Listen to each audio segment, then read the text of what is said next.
یو نوجوان لکو طلحه ابن برا رضی اللہ عنہ نوی ظلمی شوی دی نوی او قبائلی خلقونو دی سر بطوری پا غاڑا وی نو دا حضور پاک دا اوخ مبارک نکل یو خواتاویگی و کل بلخ چکر لگئی او دا سے نیغ نیغ ورطا گوری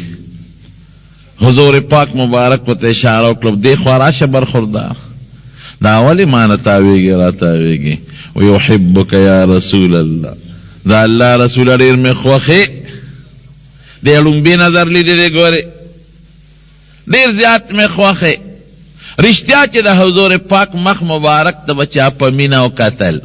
نو خدای باوت ایمان ور نصیب کا دا حضور پاک دا محبت و دا عشق پروگرام دے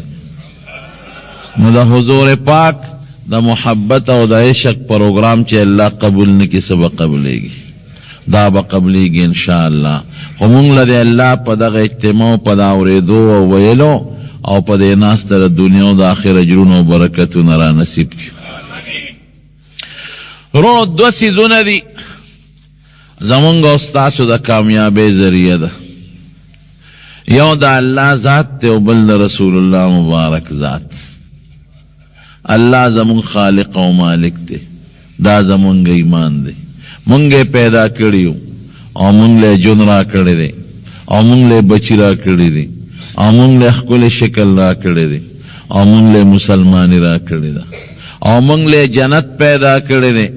او منگ لے خشتخ کل کتاب قرآن شریف را لے گلے دے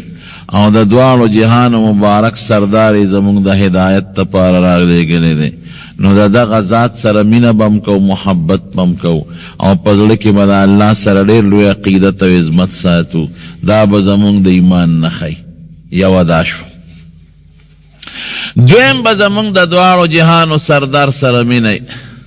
زکا زمونگ ستاسو دا ہدایت لوی ذریعہ دا دوار و جہان و سردار دے قرآن شریف کے اللہ پخپل فرمائی یا ایوہ النبیو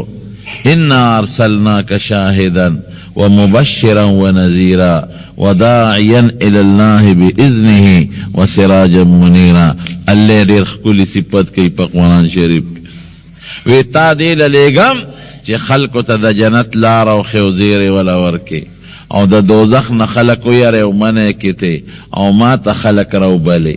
دا دا حضور پاک ڈیوٹی دا نو دا خدای پاک دا نبی کریم صلی اللہ علیہ وسلم پا ذریعہ پیربونو کربونو کافر او گمراہان خلق ایمان تراوانو دا دا نبی علیہ السلام برکت تیرنو نو چی دمرا لوی شخصیت سرا منگ میناو نکو او محبتو نکو نو دا منگ ایمان کی بکمی رونو دا حضور پاک سرا مینا کول او دا غی سر عقیدت کول دا ایمان نخدا دا ما چکم حدیث تاسو مخیولوس حضور پاک فرمائی وی ترسو چی دیو مسلمان تا دا پلارنا او دا بچونا او دا کل مخلوقنا زیاد خوخ نشم تر اغی پوری دا سڑی مسلمان نشکے دے حقیقت دا دی رونو مسلمان با مسلمان علی کہ دا حضور پاک سر عقیدتی او مین و محبتی او دا شکر دی زمونگا استاسوشتا ٹولو آئی الحمدللہ حضور پاک مدینہ شریفی تا ہجرتک مدینہ منورہ مونگ دا عزت پا نظر و تا گورو ولی ورطا دا عزت پا نظر گورو دکا دا حضور پاک کلے دے او دا غی خار دے او دا غی مبارک روزہ دا پکے او دا غی مبارک جماعت تے پکے او دا غی صحابہ دی پکے دا دا برکت خار دا شریف یولو نو مدینہ شریف پکے برا علاقہ دا عوالی وطوئی یو جماعت پکے جوڑ دے مسجد قبا وطوئی دا حاجان سیبان یو عمری رجی سوکتلی غیتا پتنا دیر لوی خشتا جماعت تے دقا زیتا حضور پاک مبارک تشریف یولو نو سلی رشرو دے آقا زی کے تیر اکڑے او یو خشتخ کلی جماعت پکے جوڑ کا نو بیادا غزین مدینہ شریفی ترات لل نو پلانا یو قابل خوا ما شمان امداسی بچی ولانو او تنبلون و سردی او خوشحالیگی طلع البدر علینا من سنیات الوداع وجب الشکر علینا ما دعا للہ دا تر سوچ وی پا منگ کی جن دی منگ بدا اللہ دا دین نعمت شکریہ ادا کو چه اللہ منگ تا حضور پاک رو او دا قبا دا طرفنا دا سوار لسم اسپو میں خدا روخی جولا حضور پاک مبارک بدا ما شمان پسرون اللہ سراخ کا بچے زم خوخیم اغیبا وی او دا اللہ رسول زمون خوخی وی خزمام خوخی او دا مدینه پا دیوالونو زنان روچت شوی او خز برا پا کوٹو ورطا ناستے وی او خلقو بی اشارہ کولا هازا رسول اللہ صلی اللہ علیہ وسلم دا اخکول پیغمبر دا زمون کلی تخد پاک راوس یو نوجوان لکو طلحہ ابن برا رضی اللہ عنہ نوی ظلمی شوی دے نوی او قبائلی خلقونو دی سر بطوری پا غاڑاوی نو دا حضور پاک دا اوخ مبارک نکل یو خواتاویگی و کل بلخ چکر لگئی او دا سے نیغ نیغ ورطا گوری حضور پاک مبارک پتا اشارہ کلب دے خواراش برخوردار دا اولی مانا تاویگی را تاویگی ویحبک یا رسول اللہ دا اللہ رسول دیر میں خوخی دے لنبی نظر لی دے گوری دیر زیادت میں خوخی رشتیا چی دا حضور پاک مخ مبارک دا بچا پا مینا و قتل نو خدای بہت ایمان ور نصیب کا او کچات پا دا غلط نظر کتلی دی چیرا دا سنگ پیغمبر دی او دل خدای ولی پیغمبری ورکلا او نکتا چینے غرضو لکا ابو جہل عطبہ غندیت خدای لرساتلی دی وی تا سر میڈیر امین دا اللہ رسولہ وی ما سر دی من اشتا وی او نوی چی ما سر دی من ای خدا ما خبر بام مانی رونو گوری دا حضور پاک دا من مقصد دا دی چی منگا غی سر منو کو چی دا غی خبر باندے عمل دا منگ راشی دا غی عقیدہ خپل کو او دا غی خشتا اخلاق دان کی پیدا کو او دا غی پشان خکل عملو کو او دا غی پشان کردار پیدا کو وی چی ما سر دی من دا خدا ما خبر بام مانی وی حکم کا وی حضرت وی خدی او کارو کا اس با دی معلوم سی چی من اشتا که نشتا لار شپلار با ملک او سربت پریک او مال بدل تراوڑی وی سیب دا خو معمولی خبر توری لے اکلس ورکا و من دیکلی حضور پاک و تاوازو کو بچے دل تراشا مونگ پچا پلاران نوجنو خواہ دا پلار با قدر کے ادب بکے احترام بکے ہما صرف دمرا معلومولی چی دا امین دی ما سر پرشتیا دا کا غلط دا حضور پاک چی مدینہ شریفی تراغی سورو دے تیر اکڑے دا لکی انلی دا چانے تپوسو کو وی پدی لارکی اولکو طلحینمو دا براز وی او مأثر لی رمین اکلا اغا نخکاری وی سیب اقا جستاسو نا جدا شوی دی ناجولا دی پکٹ کے پروت دی حضور پاک کو فرمائے اللہ دے تپوس لبیلارش نا تپوس لے ورغی آغا قبال آقا کے دیو سیدہ چی تپوس لے ورغی دی غریب سخت مرض کے مبتلا بیمار و طبع و سختا او چی نبی علیہ السلام ورنزدیش ور داخل شو نو حضور پاک تے دیر زیادو جڑد دستر گنے اخکیو بیدلے نبی علیہ السلام مبارک تسلی ورکی برخوردار مجارا اللہ بدی خکی خدای بدی جوڑ کی بیماری دا خدای رحمت دے وی ندا اللہ رسولہ پدی نجارم چنا جوڑیں او ندا مرگا یریگم جالم پدی چڑیر ارمانون بزان سرا خیرت تا یوسم ما چی تاسو لی دے زما پڑکی خدای تاثر دیر من پیدا کلا نو ما اغا وقت پڑکی دا پیسلا اخلا وی زبا دا دیخ کولی پیغمبر ننخوزم دا پس پیزار بگرزم دا پس بالخ بگرزم او دا خدمت بکوم او بابا والا روڑم اغا می نصیب نشو استا خدمت می نصیب نشو استا سر خادمی می نصیب نشو تا سر ناستا می نصیب نشو نو دا پڑا ارمان خیرت توڑم دے پس خپیم ارمان چستا دیر خدمتو کم او ستا سپلیو گردوں او تالا لوٹا ڈکا کم او تاو سره په سفر او په حضر کې منډي وام په دې پسې جاړم. حضور پاک مبارک ته پته ولګېده چې دا هلک سخت بیمار دی. هغه له تسلي ورکړه، دویم ورته وکړه، او چې بار ووت نو وصیت وارثانو ته ولوئ وی داسې معلومیږي لکه دا طلحه په دې بیمارۍ کې مري، نو که دې وفات شو نو جنازه به پې زه کوم، ما به خبره وی. هغه هلک پوه شو، وارثانو ته وی چې ګورې پام کوئ نبي علیه السلام زما جنازې له راونه غواړئ که زه مړ شم. ولې؟ ګوره مینه دې ته وی. حضور پاک فرمایي چې زه په چا جنازه وکم، زما د جنازې په وجه الله د هغه په قبر کې رڼا پیدا کوي. نو ولې نه راغواړي؟ وی په لاره کې یهودیان دي او د حضور پاک مبارک دشمنان دي، نو اسې نه چې جنازې له زما راځي او یا واپس دي څوک تکلیف ورته ونه رسوي. خیر دی که زما جنازې له را نشي، خو چې د دواړو جهانو مبارک سردار ته څوک تکلیف ونه رسوي. په دقه شپه غریب وفات شو. چې وفات شو سحر وختي نبی علیه السلام مبارک تپوس وکړو، وی د هغه طلحه پته ولګوئ سینګ شوی صاحب او وفات شوی دی. وی جنازه به کله وي خو موږ ښخ کړی دی، جنازه پې شوې ده. وی تاسو ته ما نه وي چې زه به پې جنازه کوم؟ وی حضرت تاسو خو فرمایلی و، خو هغه وصیت کړی چې زما جنازې له حضور پاک مه راغواړئ، هسې نه پتلو یا راتلو کې څوک تکلیف ورته ونه رسوي. وی ځای چې زو په قبر یې جنازه کوم. نبی علیہ السلام مبارک راغی او په قبر یې وله جنازه وکړه او یو دعا یې ورته وکړه. قسم په خدای د حضور پاک هره دعا یو زبردست یو جامع دعا ده، خو دا دله چې کومه دعا کړې دا بل شان ده. چې په قبر ودرېد او دعا وله کوي، وی اللهم الق طلحه بحیث تضحک الیه وهو یضحک الیک. وی یا الله دې طلحه سره داسې ملاقات وکړه،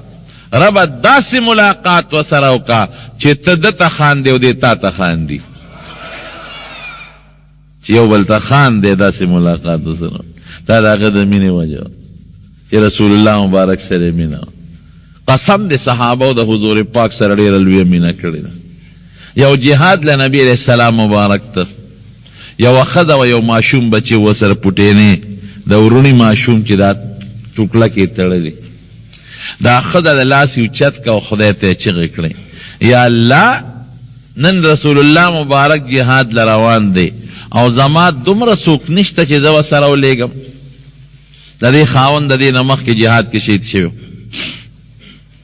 نو خاوند مې شهید شوی دی نشته، رور مې نشته، پلار مې نشته او بالغ بچی مې لوی نشته چې دی ولېږم. ربه دومره چې څوک وي چې ما د دواړو جهانو سردار سره لېږلی وی، دی به د تورو په منځ کې ولاړي، د غشو د نیزو په منځ کې به ولاړي او زما د کور به څوک نه جاړي. دا دعا کوي. صبر نشوه، راله نبی کریم صلی الله علیه وسلم ته جمعات ته راله، نو په جمعات را دننه شو درېده. وی د الله رسوله زه یو خبرې له راغلی، وایه څه وی؟ وی دا بچې مې راوسترې دې د خدای دپاره قبول کو ځان سره جهاد له یوسه. حضور پاک مبارک داسې راوچت شو، په دې ماشوم بچي دې خو لا ګرځېدی هم نشي،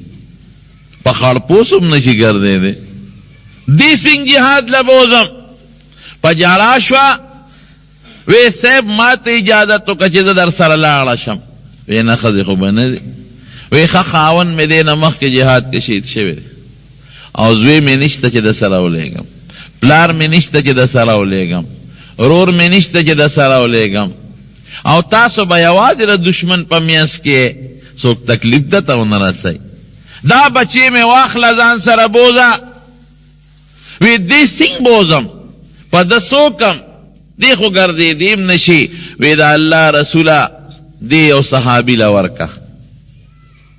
دا ماشوم زوی مې ماشوم بچی یو صحابي له ورکه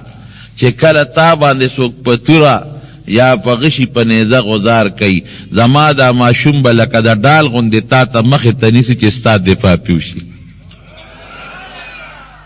ډېرې قطرې قطرې شي، ټوټې ټوټې دي چې پروا نشتا، خو چې تا ته غشي رونه رسي، تا ته توره رونه رسي، تا ته نیزه رونه رسي. وایه دومره مینه چې د صحابه او د حضور پاک سره وه، داسې مینه په دنیا کې د بل چا کیدی شي؟ نشي کېدی. قسم دی که د پلار سره هم څوک دومره مینه وکړي، او که د مور سره هم څوک دومره مینه وکړي، او که د بچو سره هم څوک دومره مینه وکړي، کومه مینه چې د صحابه کرامو په زړونو کې د دواړو جهانو مبارک سردار ته عجیبه مینه وه. عبدالله ابن زبیر رضی الله عنه د حضور پاک یو صحابی دی او رشتہ دار هم دی. نبی علیہ السلام یو ځل د وجود نوینه مبارکه وویسته، اخکر باندې دا وینه وبه کپه خوا، اغلی هغه وینه ورکړه اخکر، وی دا وینه چرته پټه که. چې د باروت نو هغه وینه وسکله، د حضور پاک هغه وینه نو راننوت. وی عبدالله هغه وینه دې څه کړه؟ وی صاحب پټه مې کړه. وی کم ځای دې پټه کړه؟ نو خېټې ته یې ګوته ونیوه. وی دلته مې پټه کړه. دومره مینه حضور پاک ورته فرمایي، وی په کوم وجود کې چې زما وینه شامله د جهنم اور په حرام دی. دا امره مینه ځمکې له د هغې وینه نه ده ورکړې. د حدیبیې په مقام کې د مکې کافران راغلي او د نبی علیہ السلام سره صلح کوله. په هغې کې یو کس و روی ابن مسعود ثقفي، د کافرانو د طرف نه نماینده و نماینده هغه راغی، د نبی علیہ السلام سره خبرې وکړې، بیا لاړ خپل قوم ته د مکې کافرانو ته. هغې ته وی پام کوئ دې سړي سره جنګ مه کوئ، حضور پاک مبارک یادوي. وی قسم دی د هغه ملګري خو په هغه ځان قربانوي. وی ما ورته کتل، وی چې هغه اودس کو نو وی د هغه د اودس اوبه چې ځمکې ته نه دي پرېښې، د هغه ملګرو به راغېشتې او په ځان به یې مږلې او یو بل سره یې پې جګړې کولې، او وی چې لاړې مبارکې به یې توکلې. حضور پاک دا په بخاري شریف کې ګورې حدیث دی، وی چې لاړې مبارکې به یې توکلې، هغه چې ځمکې ته نه دي پرېښې، صحابو به په لاسونو کې راغېشتې او په خپل مخ به یې مږلې. څوک به د خپل پلار لاړې په مخ ومږي؟ چرته نه. دومره مینه وه، لاړو نه خلک کرکه کوي، او د حضور پاک لاړې به هغوی ته مشک او عنبر ښکارېدل، به یې په خپل مخ او په لاسونو مږلې. یو ځل حضور پاک مبارک د شپې واړه بول وکړل، اودس مبارک اودس یې مات او په یو لرګي او لوښي په هغې کې اودس مات کړی، راکوټ یې اودس. یو بیبي وه، وینځه وه په کور کې دننه، د شپې تږې شوې وه، هغې دا ګمان وکړه چې دا لوښي کې جوړ اوبه پرتې دي، هغې وڅښلې. اوس به ته وایې چې متیازې څوک څکي خو بوی کوي، دا یاد وساتئ د حضور پاک بولو به بوی نه کو، خوشبویي به یې کوله. دې نه ځان خبر کې چې د خپل ښکلي پیغمبر د تاریخ نه خبر شي. د دې جلسو خو همدا مقصد دی. عائشه بیبي ورته یو ځل عرض کوي، وی د الله رسول ته چې کوم ځای اودس ماتې وکړې لوی قضای حاجت، او زه بیا هلته ورشم نو زه هلته کې قضای حاجت نه مونم، اخو نی دا کوم خوا تاسو غورځوئ؟ وی عایشې ته نه خبر چې د پیغمبرانو او دسمات ځمکه ځان ته جذب کوي ښکاري به نه. چېرته تاریخ کې ماته نشی ښولی چې چا دا ویلي چې موږ د رسول الله مبارک او دسمات لیدلی دی، او چې کوم ځای پیغمبر او دسمات کې هلته به بدبویي نه خوشبویي به نو هغه متیازو خوشبویي کوله، زنانه پې دا ګمان وکړه هغه وینځې چې د اوبه دي هغې وڅکلې. سهار وختي حضور پاک مبارک تپوس وکړو، وی دې کاسه کې ما واړه بول کړي، تاسو څه کړل؟ حبیبي وی صاحب دا وبولو، وی ښځه خو تږي ما خو وی ګنې د اوبه دي خو ما څکلي دي. نبی علیہ السلام غصه ورته ونه کړه چې بول دی ولې څکل، متیاز هم څوک څکي؟ دی ورته ونه فرمایل، ورته سو فرمایل الله اکبر، وی زما بول دی وسکل په غلطی کې، وی تر مرګه پورې به پتا د خېټې مرض او درد را نشي. یو ځل حضرت فاطمه رضی اللہ عنہا کرے تشریف وړی، حسن او حسین کې یو ماشوم دا واړو دی ډېر زیات خوښو قسم دی دوی سره ډېره زیاته مینه وه نو څو سره د خلکو مینه خو دوی سره ډېره زیاته مینه وه نو یو ماشوم پکې جاړل فاطمه رضی الله عنها کشري لور ته آواز وکړ بچې دا ماشوم راوله ولې جاړي وی دا الله رسوله اوږې دی نو جاړي وی ما لی راوله چې راوست نو حضور پاک غېږ کې ونیوه او خپله ژبه مبارکه یې د هغه په خوله کې ومنډله هغه د حضور پاک ژبه وسټله هغې ماشوم وی راشه بچې دا زوی دی واله وی زما لاړې خېټې ته لاړې وی تر مرګه پورې به دې د لوږې او د خېټې د درد نه چرتم چغې ونه وای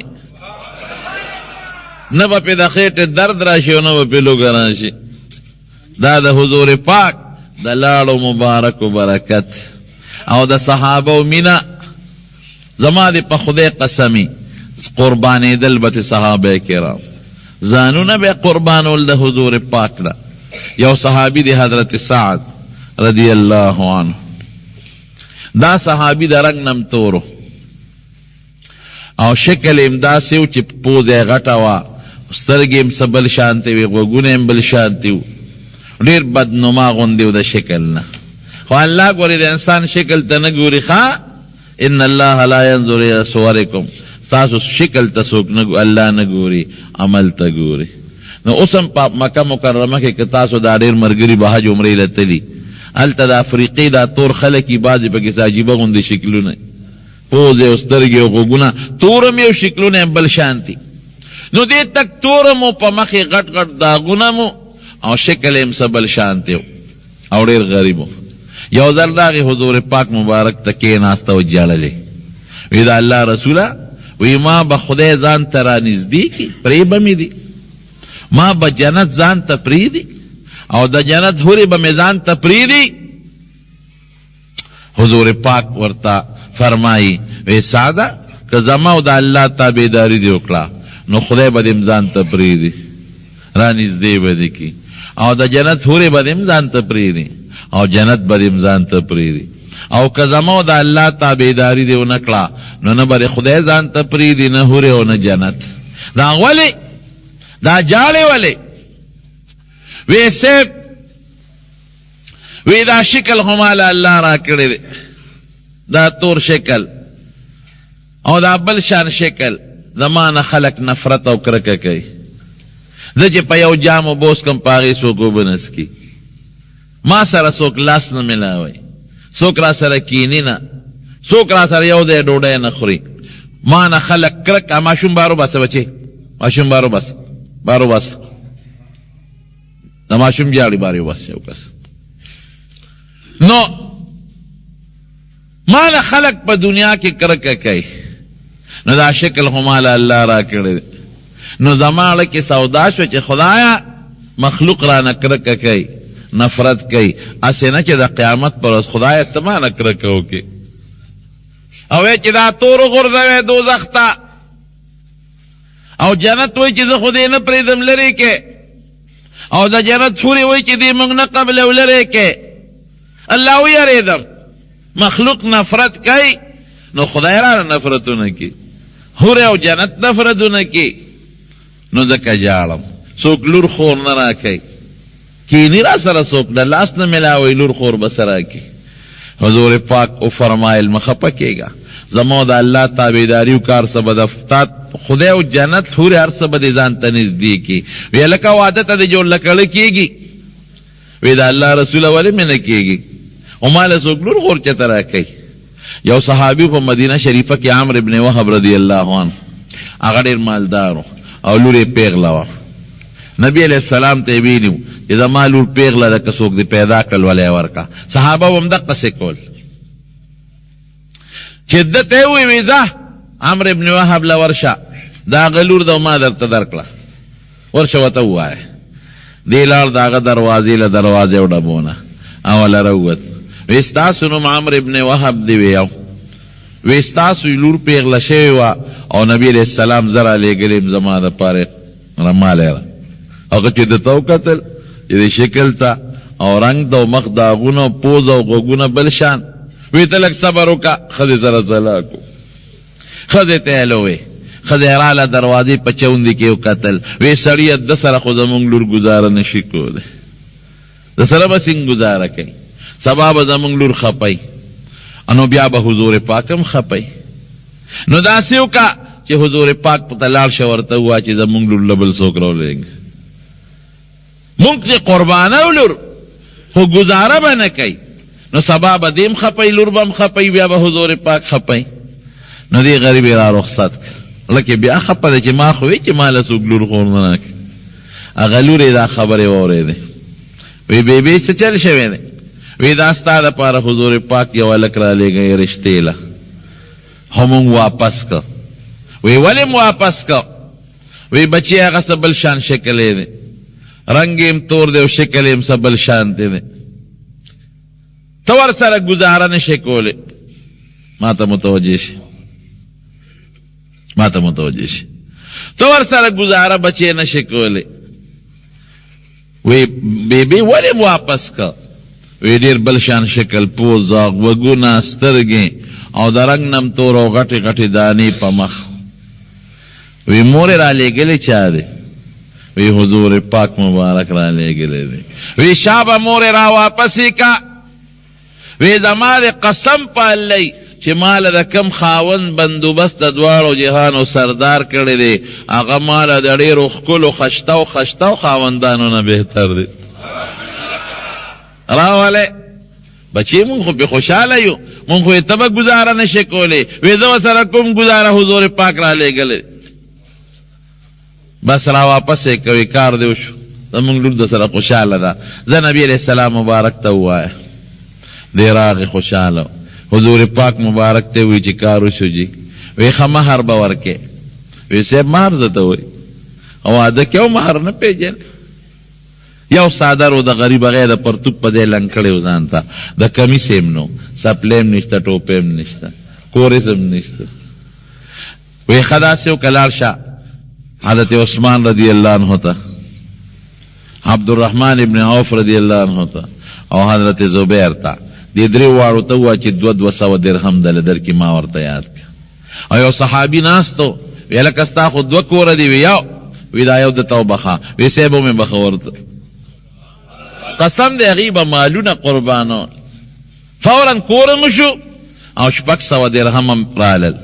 وی داسې وکړه دا 200 درهم یې ځان له کړل تی دی د هغه صادر پلو پورې وتړه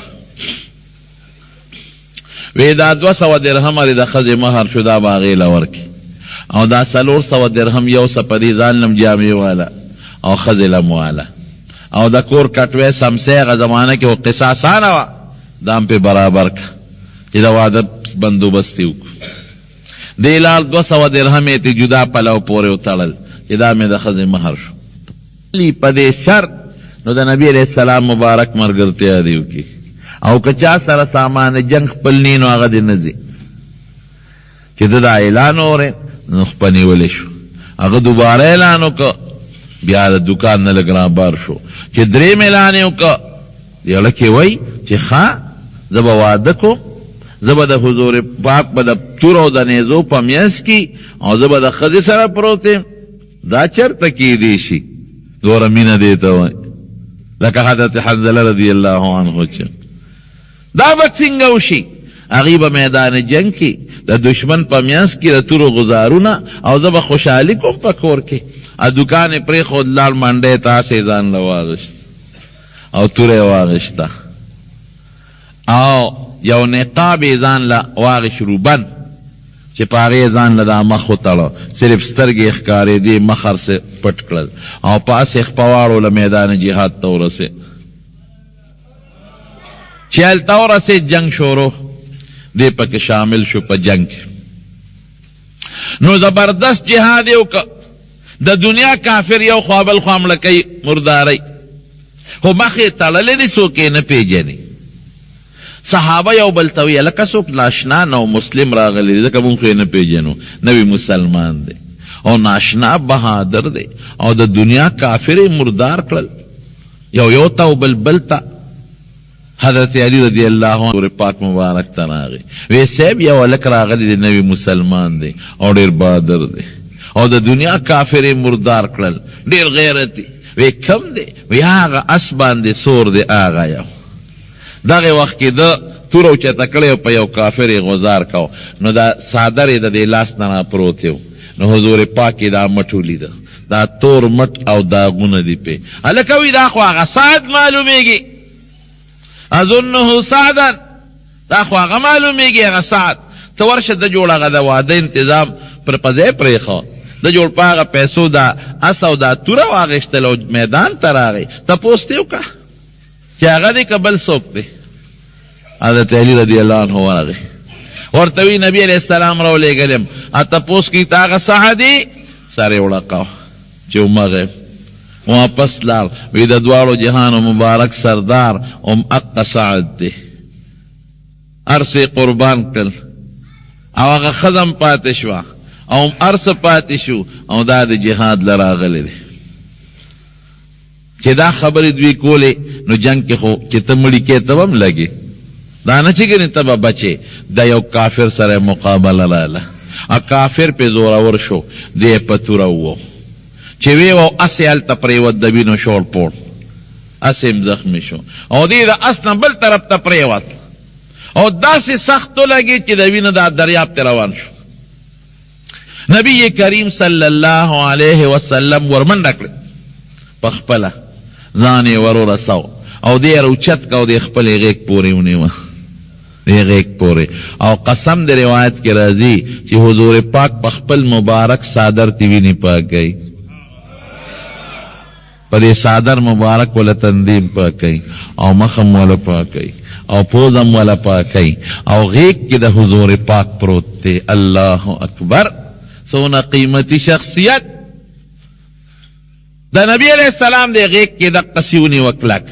او تیوینی پاکی او دی پا اغا وقت کې د افسوس پسترگو حضور پاک تدا سے مخامخ گوری وی دا اللہ رسولا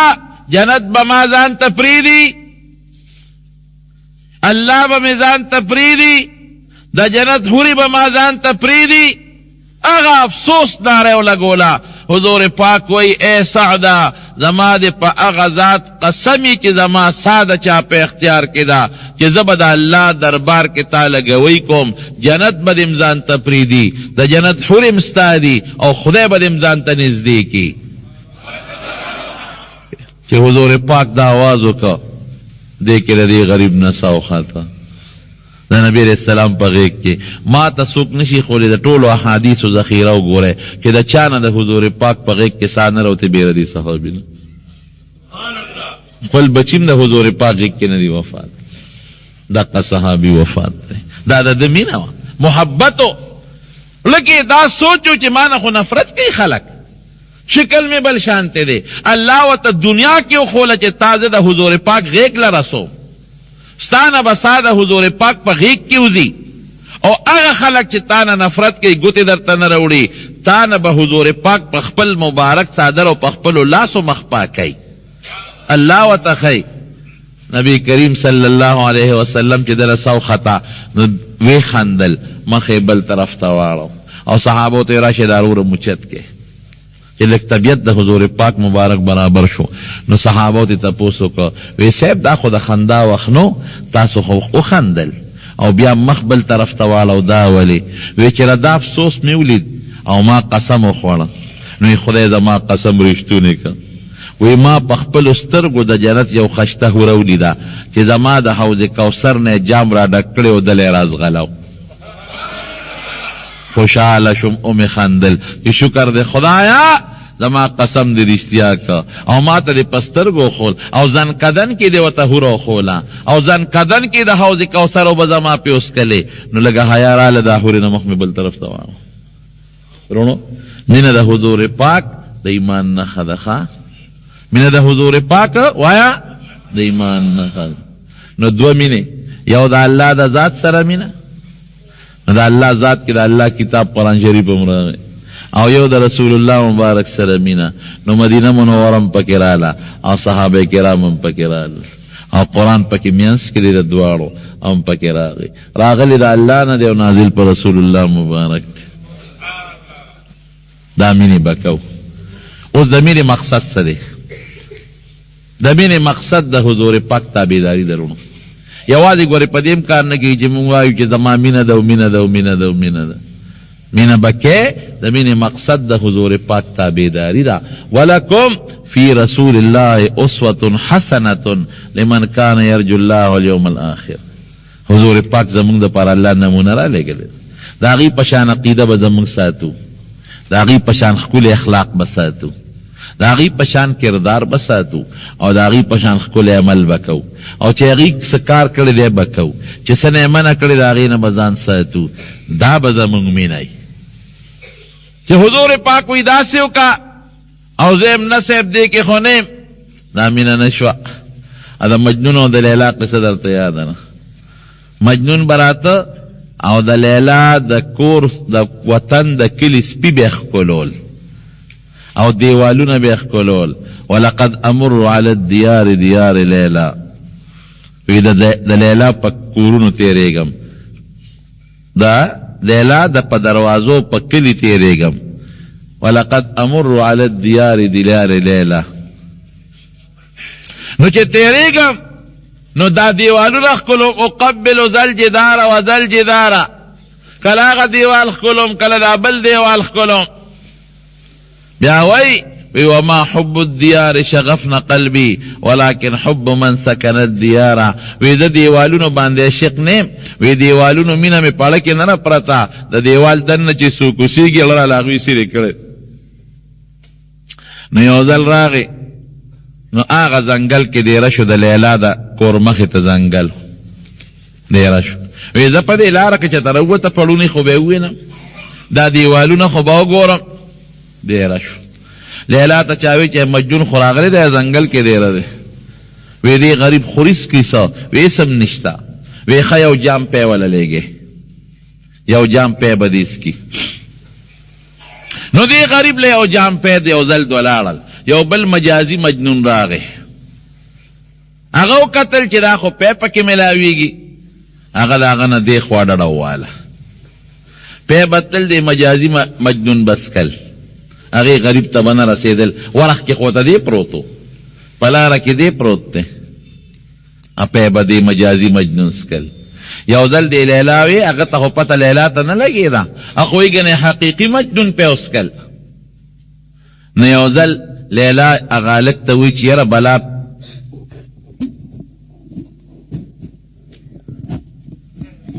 پرېږده چې دا خبرې خلاصې کړو، وخت کم دی. کښېنه دا د یو 2 منټه کښېنه، بټنې پرېږده ته سړیه، توجه خرابېږي دې سره. د حضور پاک متعلق بیان دی به دې ته غوږ کړي. نو یو ځل لیلا وی هلکه بلا پی مجنون سکل، ورګه چې دې رښتونی عاشق دی او که ګپ لګی. هغه هلک ته وی دا جام یوسه او لیلا مجنون ته واچې لیلا وینه غواړي. جام یې یوړه، نا چې چا پیس کړي خو مجازي مجنون. هغه ته وی لیلا را لېږلې بلا مو د پی دې وسکل اوس وینه غواړي. وی څه دی ووی؟ وی لیلا وینه غواړي که نه؟ وی پی راوړه، پی راوړه. وی نه وینه غواړي. وی وینې والا زنې ما شاته چې ناستی هغه دی، پی خو دې بلاس کړي. هلته ورغی، چې ورغی هغې غریب خو په لومبی یو جام څکلي، باقي خو دې ورته په ورخ پروت و. چې هغه له ورغی وی لیلا وینه غواړي. وی راکه جام، دې کې ستنو منډله زور یې ورک. یاره وی هسې نه چې د دې مخ وینې پکاري، هغې نه یې وله. یاره هسې نه چې د دې پتونې پکاري، د یو اندام له یې وله وینه وویستله. نو د عشق او د محبت نښه دا ده چې د حضور پاک خبره به بیا منو. تاو چې ما سره مینئ او زه راته یم یو جام اوبه راوړه او ته څه ټوګری یاره جي زه خو د ګرد پاسېدو نه یم. دا څنګه مینه ده؟ یو مولا و د هغه یو غلام، غلام به ورته وی صاحب ګورې ستا نه زارېږم. نو مولا پې مهربانه ورشی به له ورکون، صاحب جي ستا نه زارېږم. یو ځل شپه وه دا مولا دی غلام ته وی تجربه پې کوي چې رښتیا دی زما خبره مني که نه. هسې رانه څیزونه وی وی تا لکه بار وګوره چې باران شته که نشته. د شپې په دې ژمي کې چې باران ورېږي د بړستن نه چاړه کېږي. دی ورته وی یاره بس مولا صاحب بس وده شه یاره ته باران څه کوې؟ وی نه ته پاسه وګوره چې باران شته که نشته. وی یو شته. وی تا ته رسنه پته ولګي د بړستن کې پټې. وی دا پیشو راله هغه لمدره لاس مې په سره ولګېد او دې کې خو ناکام شم. بیا ورته خدا بجلی خو مړه که پاسه ډیوه مړه که دی ورته وایي دا غلام یا صاحب وایي دا ډیوه را باندې ولې وجنې وایي ماله خوب نه راځي په رڼا کې ځکه یې در باندې وجنم ای سړیه خو یې بد بلستن په سر راواړه او بس تیاره به شي درته که نه خدای کې م پړ شوم بیا ورته وایي ښه یو چل وکړه دروازه خو بند نه که او زه دا بیا خو نه په پیشو بندولی شي او نه بل ځای نه کار کېږي خامخا پاسو چې خبره به مني که نه وی دروازه خو بنده که که نه غلام ورته دا 2 کاره د لمو کړل دا درېم پکې تو که که مینه څه ته وایي زه یم اوبه راوړه او ته سټ وګرې دا مینه نه ده زه یم دا کار وکړو مینه د خولې نه ده عمل ته وایي شکل مبارک به د رسول الله مبارک شان کې خبره ته پوهېږې لباس به د هغې په شان کې اخلاق به د هغې په شان کې گفتار به د هغې په شان کې عقیده به د هغې په شان کې الله به ته عاشقې او که ته یو سیګرټ د پاسه بل لګې او د یو چیلم د پاسه بل نه کش راکاږې او ګیره دې مخلی ده او برید دې موږ د کړي دي او ته وایې زه عاشق رسول یم نو زه یم دروغجن یې رښتیا وایم که دروغ وایم وایه اوس د حضور پاک په شان خوراک به م کې موږ د غاښې پرتوګه چولي او د خر لکۍ شاتې او موږ ټی مخکې یې ځانده کړي دا څنګه مینه ده دا څنګه ده ستا حضور پاک سره محبت او عشق دی ما ته یو سړی وایي نبي علیه السلام مې ډېر خوښ دی خو ډېره زیاته مینه مې ده ورسره حج یې کړی دی وی دوا کوه که نه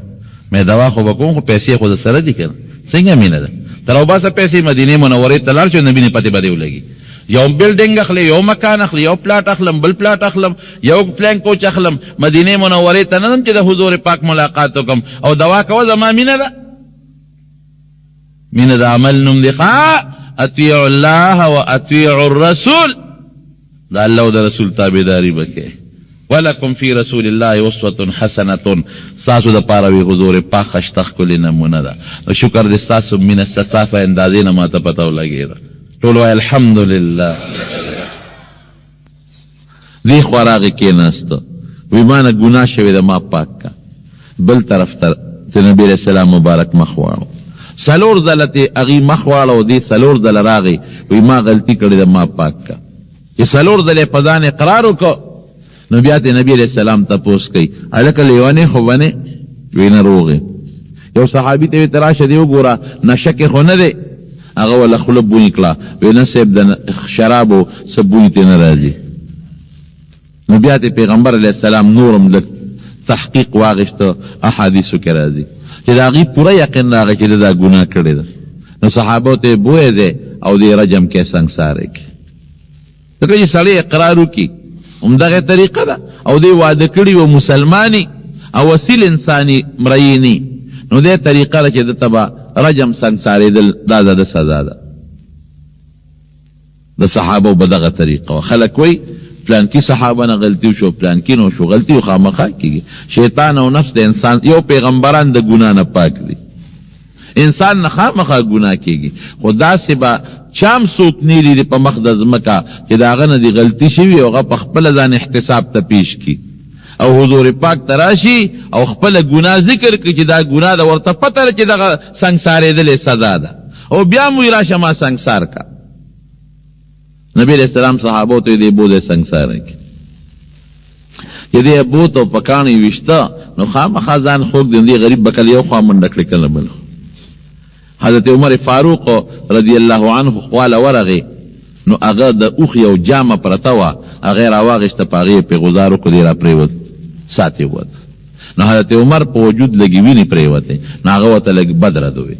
چې که تا دا ګناه نه وې کړې نو نن به زموږ جامې نه وې پلیتې شوې نبی علیہ السلام مبارک ته صحابه رالل وی ماعز اسلامي سره م څه چل وکړو وی حضرت سنګسار م که پکاڼو ساتې ووته خو یې لږه منډه یې وواله نو د عمر په جامو وینې پرېوتې نو هغه ورته خیره وکړه نبي علیه السلام حضرت عمر ته سخت غوسه شو وی عمر دا دې څه وکړل یو روایت کې اهل مدینه ذکر دی او بلکې د ټولې ځمکې ذکر دی وی دې ماعز د الله په حضور کې یو توبه ایستې وه وی زما د قسم یې که دا توبه د ټولې ځمکې په ګناهګار مخلوق تقسیم کې د ټولو ګناهو پیل له وبخي چې کومه بیبي ورسره بدنامه وه ماعز اسلامي سره اغا بی بی را نبی علیہ السلام لا وی سیب زا اغا مچی اغا معایز سر ما گناہ کردی دا ما پاکا کا ورطا پتا وچی سزا هم دغا دا زانے پت نکا زکا جی سلور گواهان پینی نو تو والا رجم نشی ورکولی نا خود معایز خبر واخو یو گواو نور گواهان خونو پخپل رالا نبی علیہ السلام او فرمایلوی دا دیخ زنانه پا گیڑا امید دی چه کل بچی اوشی داغی نا پس دی راشی نو چه بچی پیدا شو نو بیا رالا پا خدای قسم سلی صحابو دی جن تا گوری سلی حیران شی دا خدای نا یرا بیا رالا وی دا اللہ رسول زماغ معشوم پیدا شوی دی او پا ما دا اللہ حکم جاری کا نبی علیہ السلام ورطوی دا معشوم دی او دا با دی بستکی چه پتا دا اللہ حکم جاری کم دا معشوم بو دا پیور کا چه دا پیو نے پری کی بیا رازا دو کال معشوم لپیور کلل او دو کال پس اغخپل معشوم بچی پا غیق کی نیولی دا ڈوڑے والا لاس کی ور کردی دا او پیغمبر علیہ السلام دے راوستا وید اللہ رسول دا زماغ بچے دے ما دا پیو نا پری کردی ورطاو گورا ما تا جت نیس دا ڈوڑے پا خپل خوری پا ما دا خدای حکم جاری کر زمارونو دا مین مقصد گوری دقا دی خواه دا مین نخا دادا چه چا سر دی مینی دا خبر بمانی چا سر چه دی محبت او مینی دا تابیداری بکے ما سر اوز دا چا مین دا او زور تے ملک اللہ رشا دا کورنی او گلاسو براوڑ او دی غلی غنده سٹو گر یو ما تیویر گزارا باو نکلے شی لگ صبرو کو گزارا کا نو دا خود مین ندا کن مین دیتا ہوئی کہ گرمی ہو کہ یخنی دی من ڈبوی دماغ کار بکی نو دا چه اللہ دا مسلمان پزلک دا حضور پاک سر مین اچولی دا او دا ایمان مفہوم مین دا دا غی مقصد دا چه من با دا حضور پاک تابیداری کو دا غی مبارک شکل با دا من خوخی چه چا سر دی منی دا غی شکل با دا خوخی دا غی مبارک اخلاق با دا خوخی دا غی عادات با دا خوخی دا من مقصد دا چه چا سر دی محبتی داغا حکم بمانے داغا خبر بمانے داغا تابیدار بجوڑے گے داغی اخلاق بدے خوخی داغا شکل بدے خوخی زمون ٹول جن خپکے گے ما زمون ٹول جن دا انگریز خوخ دے زمون شکل دا انگریزانو خوخ دے زمون گا جامع دا انگریزانو خوخ دا پاگ پتلون باندے دا معشومان مون سکول تا لیگو نو پا دا سکول کے ضرورت تا دے پتلون سرے چے مون معشوم تا پتلون اچھو دے کسا جانت تے کہ معشوم تا سلور و پنزو کالو معشوم تا پتلون سا جاتے او سکول والا دا او پا پتلون پیسے سمر لگی آما جامار دانا دا او دا پتلون وغیر سر چے اگا کم شے دے اگران دے او بیا سکول والا موئی چے معشوم تا بعض سکولونو کے دا یونیفارم دیق لازم کرے دے چه خام خواب بچی تا پتلون باچے او دا وغیر سر با اخپل شیب کمیس اصوتا وی دا بوتا چے اور ٹھیانی دی بازی مخ پی خور کے مخ کے روز کے حیات آباد تطریر معشوبان اسکول چوٹی چو مخ کے تا معشوبان تا آگا ٹھئی مویزان دے ٹھیانی مرتاویز سمر خرچہ پدی کی گی نو کالج والا اسکول والا ہم لازم کرے چی دا بکاوے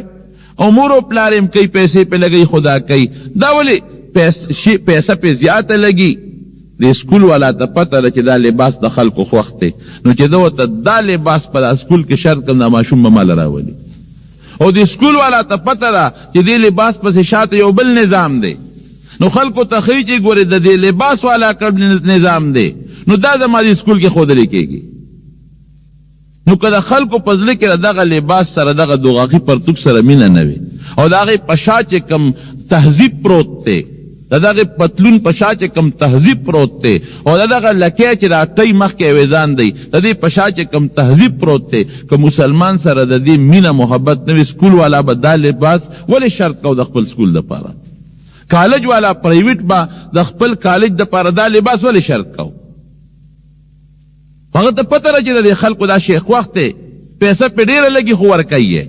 پیسہ پہ زیادہ لگی خو معشوم با بیام مال راولی دا دے لباس پشا چکم تہذیب دے غیر خوختے دا دے پشا چکم نظام دے غیر دخل کو خوختے منوائی عاشقان رسول یوم من دا حضور پاک سر بینن مینا محبت و داغی خشتخ کل لباس سادا اولی منزل نخوخو داغی خشتخ کل عقیدہ کے سمر خیر دے او داغی پا اخلاق کے سمر خیر زما دے قسم پا خدای تیر جمعہ میں در بیان کرے دے داغی اخلاق کے دے انسان سونا خیر کور کې به د خوشحالي وي، بچو سره به د ژوند د خوشحالۍ وي، دوستانو سره به د ژوند د خوشحالۍ وي، استاد سره به د ژوند د خوشحالۍ وي، شاګرد سره به د ژوند د خوشحالۍ وي که په هغه اخلاق په عمل وشي. معاشره کې به امني، سکون به، اطمینان به، نه به څوکیدار جتی او نه به دروازې ته رجرندی جتی. موږ نن جومات ته جرندی وو، جومات په روس کې نه دی او نه په هندستان او امریکا کې د مسلمان په ملک کې دی. د خدای کور ته جرنده وایي، ولې قرآن شریف خلک پټوي، جانماز خلک پټوي، پکې د جومات نه پټېږي. دا خو مسلمانانو ملک دی او جومات د مسلمان په ملک کې د اخلاق نبوي نشته. زمونږ محبت نشته، عشق نشته. محبت عشق قرار دی، د هغې تقاضا د مارونو دغه ده. زمونږ هیئت، زمونږ تهذیب او زمونږ ټول خوردونوش او زمونږ بودوباش دا به ټول د رسول الله مبارک د طریقو مطابقي. او چې هغې کې شي اخرت خو د ښه دی، دنیا به د مزېدار وي، ژوند به د په امني، په اطمینان وي. په خدای قسم یو سړی راغی زمونږ باباجي له، او ډېره زمانه مخکې د دې قبایلي علاقې یو سړی و. هغه وخت کې زه مدرسه کې طالب وم، راغی ورته کېناست او ډېر پریشان و. وی صاحب زه پریشان یم، ما ته څه دعا وکړه. مال دی او دولت دی، ګورې د مال د وجې پریشانی نشته. هغه زمانه کې دا فلینکو چې نه وي، دا ټورست به د پېښور کې چلی دی. وی د ما دومره دا ټورست دي او دومره مې بنګلې دي او دا دی مال د وجې نه، خو ذهني ډېر پریشان یم. په دې علماو، په دې نیکانو پیرانو ګرځم چې دعا راته وکړي پریشاني مې ختمه شي. دومره ګولۍ وی خورم چې وده کېږم، بغیر د هغې نه ما له خوب نه راځي. هغې ورته دعا م وکړله، څه وظایف یې ورته وکړل، خو د هغې د تلو نه په 4 ورځ پس په اخبار کې مو ولیدل چې هغه سړي د اټک د پل نه ټوپ و دریاب ته خودکشي وکړله. خو په پیسه اطمینان نشته. تاسو ته پته نه لګي، تاسو خبر نه یې. تاسو امریکې برطانیې دي خلکو نه تپوس وکړئ، هلته چې کوم خلک تللی هغوی نه تپوس وکړئ چې کوم سکون زما مسلمان ته دی چې د حضور پاک په طریقې عمل دی او د بیبي د حضور پاک په طریقه عمل دی. والله چې دا سکون هلته نشته چې یو سړي ښځه د ده خپله ښځه لکه نکاح کې ښځې او دې دا په ښځه باندې نشي ټینګولی چې ته به پردي سړي سره نه ګرځې.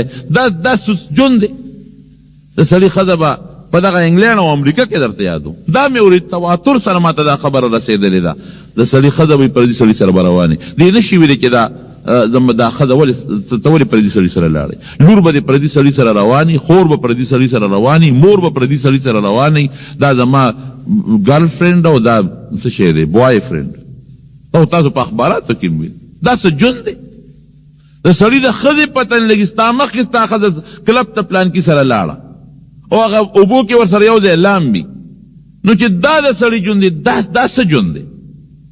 یو ملګری زمونږ دلته کې جمعې پر یو ځل مال راغلی و، هغه د انګلینډ کې څه مسله وه، بیا ترې ما سې تپوسونه کول. هغوی جومات کې زمونږ دا مسلمانان چې بعضې پکې مسلمانان هم ښه شته، خپله ښځې په پردو کې ساتي، ښه بورقو کې وي. هلته کې هم الحمدلله بعضې مسلمانان د خپل اسلامي تهذیب پوره خیال ساتي. خو جومات کې به سړی پریشان ناست و، موږ پیشکي شو چې دا ځان له ډډه والی څه چل پکې. هلکه څه چل دی؟ یاره ښځې را باندې دعوه کړې. هلکه ولې؟ ما ورته ویل هلک سره ولې ګرځې، سړي سره ولې ګرځې؟ نو هلته زما په خیال هغه 999 نمبر دی، که څه نمبر یې په هغې فوراً بیا هغوی ټلیفونو کې پولیس به راشي. ستا خو د هر چا ته خپل ازادي حاصله ده، ته ولې دې ښځې ته وایې چې ته به هلک سره نه ګرځې؟ د ده ازاده زندګۍ کې ته خلل ولې واقع کېږي؟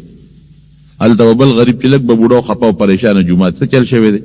ښځه مې هلک سره ګرځېده، ما ورته مه ګرځه، را باندې دعوه کړې، رپورټ یې را باندې کړی، اوس به جیل ته ځو. یو ځل رالو، وي مولانا صاحب د جومات داسې غلې غوندې پریشانه ناست. مې چې دا مولانا صاحب هم ډېر څه غم کې مبتلا دی. چې ورلو کېناستو، مولوي صاحب څه چل دی؟ وایي ښځې را باندې دعوه کړې. ولې؟ نو هلک سره ګرځېده. نو ما چې دا ولې ګرځې؟ نو رپورټ یې را باندې. دا ژوند دی، دا زندگی ده. جون خدا دی الحمدلله چې ته د کور نه بار اوځې او 3 او 4 شپې پسم راشې، نو ستا به بارم دا یقیني چې د ما ښځه به نن په کور کې پرده کې پاکه صافه ناستی. د پیغمبر په طریقه چې زنانه عمل کوي او سړی عمل کوي، ژوند دا دی. سکون خو په دې کې دی چې سړي ته دا پته نه لګي او نه په ښځه دا قید لګولی شي او نه په لور دا قید لګولی شي او نه په خور قید لګولی شي او ستا مخکې ګپې شپې خلکو سره لګوي. دا اخلاق نبویو کې دا دي. ښځو ته یې ځان له اخلاق ښویلی دي. په پرده کې دننه اوسېږه، خپله حیا بغیر د خاوند نه بل چا ته مه ښکاره کوه. لور ته جدا اخلاق دي، خور ته جدا اخلاق دي، مور ته پلار ته جدا اخلاق دي، بچو ته جدا اخلاق دي. دې اخلاقو ژوند کړي، د آخرت هم فایده ده او د دنیا د ټینشنونو د مصیبتونو نه به هم خلاصې. نو د محبت او د مینې د مارونو تقاضا هم دا ده چې موږ د حضور پاک اتباع وکړو، تابعداري وکړو، د هغې مبارک اخلاق خپل کړو، د هغې اعمال خپل کړو، د هغې تهذیب خپل کړو،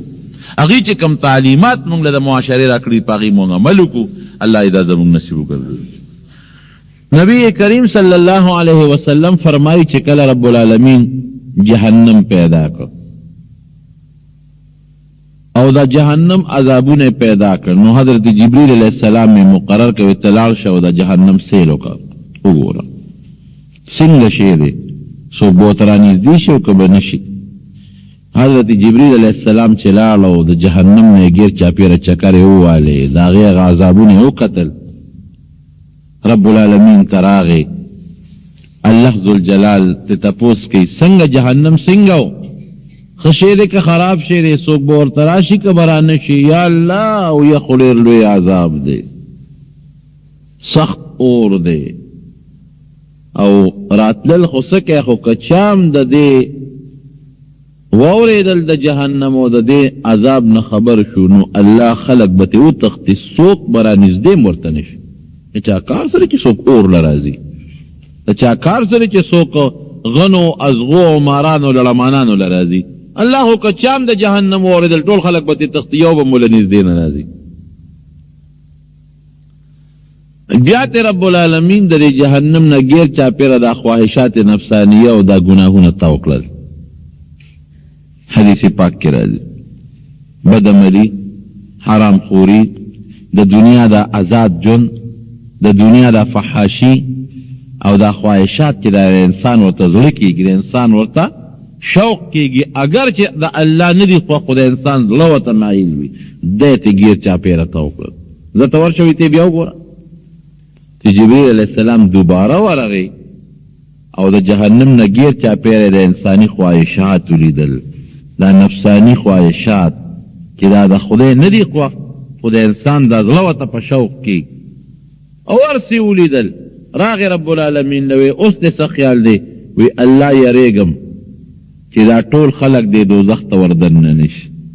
دقه رنګې دې کافر ته او دې بدعمله ته دا جهنم خشته ښکاري،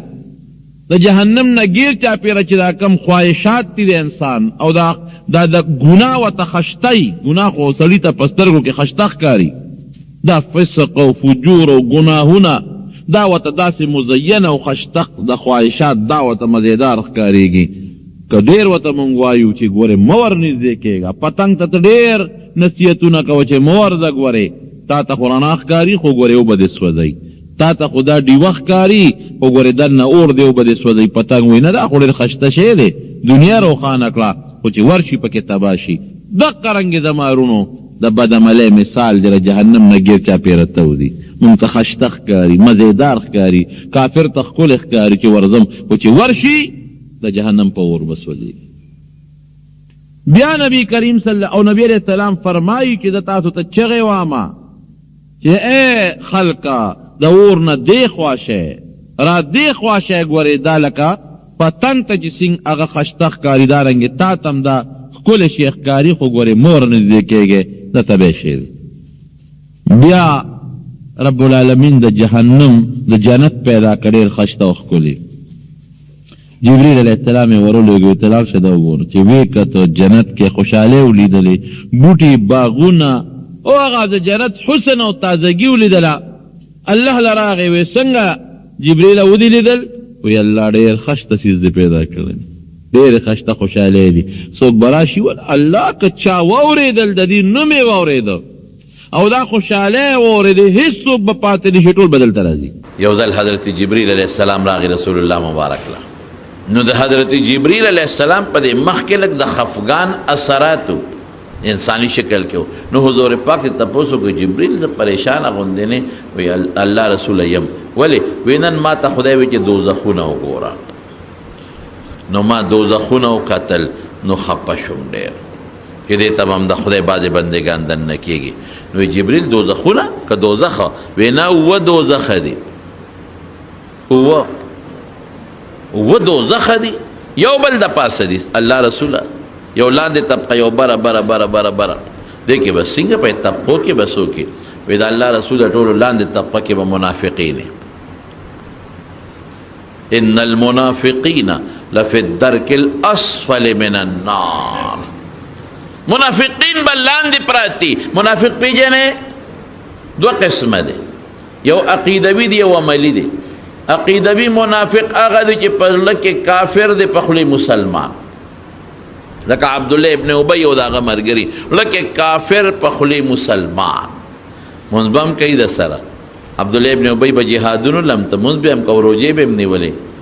لیکن الله نه د پیغمبر دشمنو د دین دشمنو چې د دین بکله تبا کیږي نو چې څوک په ظاهر منظم کوي اے پټکی دیم وي اے ګیره دیم وي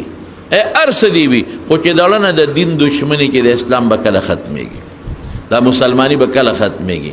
دا د مسلمانانو د عمل بکله تبا کیږي دا منافق دی دا خطرناک شی دی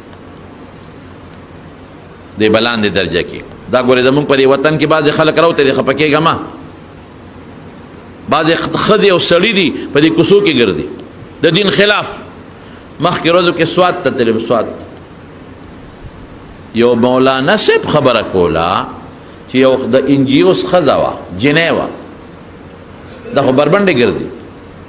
نو دا یو کور ته ننوته او په هغه کور کې یو ښځه ناسته وه د کور کار یې کو او مخامخ په اخور غوا تړلې شوې وه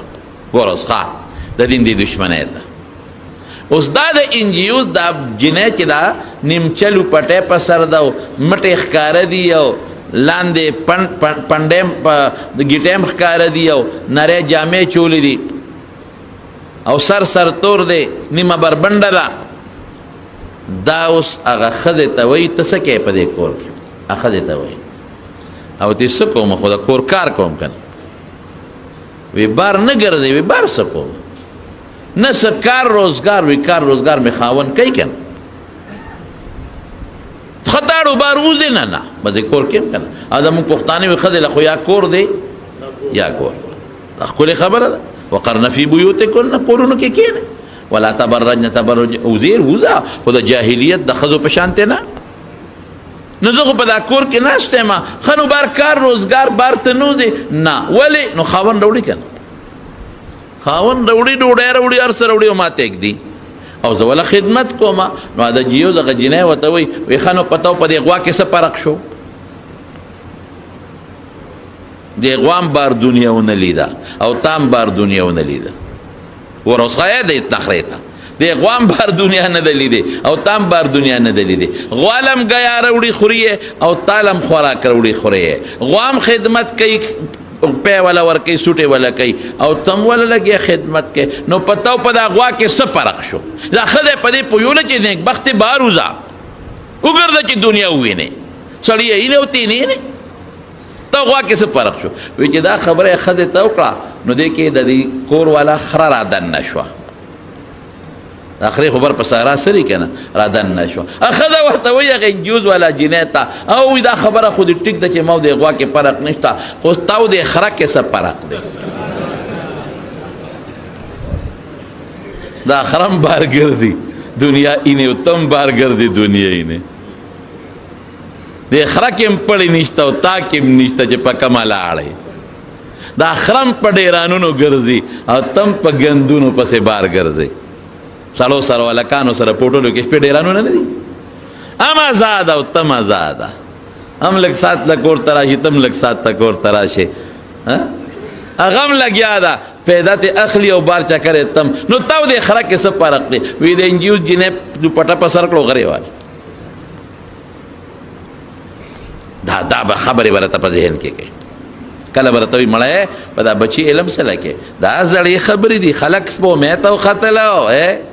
خلک کم خوا لاړلو ته کم خوا روانې خلق د سپومې ته نن ورته دی وخیږي زه به د رسول الله مبارک طریقو پسې ځم دین او ایمان به مې دی خلق دی دی د سپومې نه خو څوک نه منې کوم شریعت خو د سپومې نه څوک نه منې کوي خیجه د دې خلقو دا خیال دی چې ګنې دا شریعت یو تنګ شی دی نه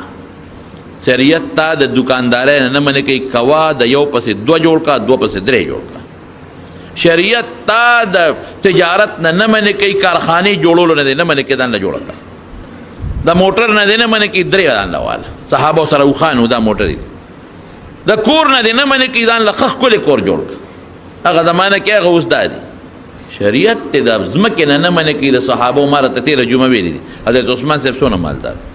عبدالرحمن ابن عوف رضی الله عنه څونه مالدار حضرت طلحه دونه مالدار او دومره روپۍ به ورسره چې هغه دا غټې روپۍ به زنګ کېږي نو دا به په نوکرانو نه شوې صفا کولی دونه وي نو په میدان به یې واچولي نو اوښان به یې پرې ګرځول په هغې به یې صفا کولی عثمان صاحب څونه مالدار نو دا د خلکو دا خیال دی چې کنی که ما چېته په بچي علم وکړه یا ګیره مې پرېښوه یا پټکې مې په سر کړه یا د ملا صاحب ته نږدې شم یا د پیر صاحب ته نږدې شم نو بس زه په قلا کې بند شم او په کوټه کې بند شم نه ولې مونږ به ډوډۍ نه خورو ته به نه خورې دا ملا به نه خوري دا خلک به نه خوري د دنیا دا ژوند به ته نه تېروې موږ به نه تېرو دا غلطې خبرې دي حضرت امام ابو حنیفه رحمت الله علیه دونه مالدارو چې کله وفات شو په خزانه کې 450 کروڑه درهم پراتو